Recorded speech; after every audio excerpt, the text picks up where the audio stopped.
کوم دوستانو هغه ورونه چې جګر چربي دی وینې غوړ لري یعنی کې نانا د پودینې نه تاسو زه یې صحیح طریقه تخیم او هغه ورونه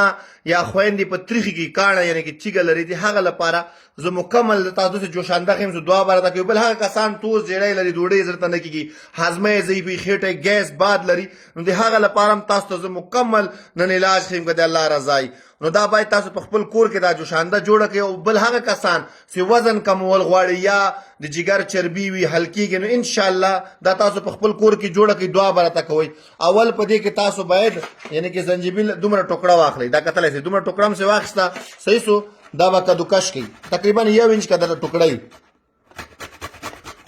دا تاسو کدوکش کړل دا کدوکش صحیح سو یعنی کې دا دومره به تاسو 1 انچ قدر دا ادرک سره دا به تاسو کدوکش کړئ صحیح سو دی باندې دا هر کور کې ملاوي کده الله رضای بل دا دارچینی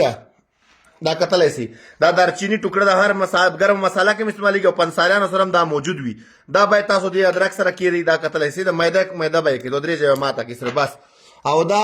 لاچی ده یعنی کې دا کتلای شي وړه لاچی خور سبز لاچی مرته دا وړکای لاچی په شنه چی کې استعمالېږي دا به درې دانې راواخلي صحیح سو درې دانې به دا راواخلي اوس داس دا نانا ده دا کتلای شي دا وګورئ ښه دا تازه پودینه ده دا تاسو هاضمه تیزابیت او تاسو جسم کې د حرارت کموي وي د هغه ته یعنی کې دا کار کوي خېټه ګیس لپاره یعنی کې پودینه استعمالولای شي نو دا تاسو دا وړکی وي کې لاس بنداس صحیح سو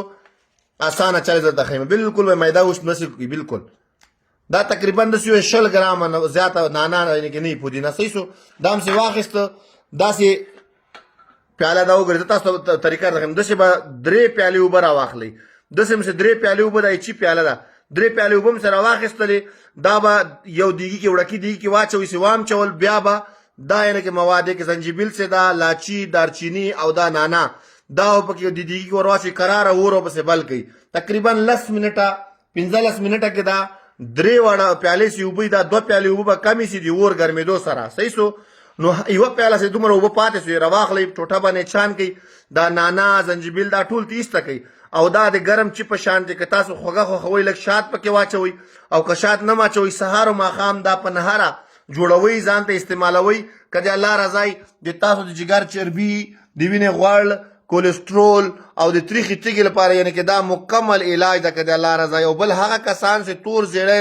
لري او اشتعال لري وزن په ورځ کمیږي وایي چې مونږ چې خورو لګيږي مونږ باندې خېټم ګیس کوي باد لري یا لاسونه او پخې سوخ کوي بل هغه کسان چې شوګر لري او د شوګر والا بعض اوقات وینې سرکولیشن سلو هغه هم دا استعمالوي سي دعا برته کوئی دا خالص نانا پوجنا د تازه نانا به تاسو واخلي استعمال کوي او دعا موږ ته کوي کده الله رضای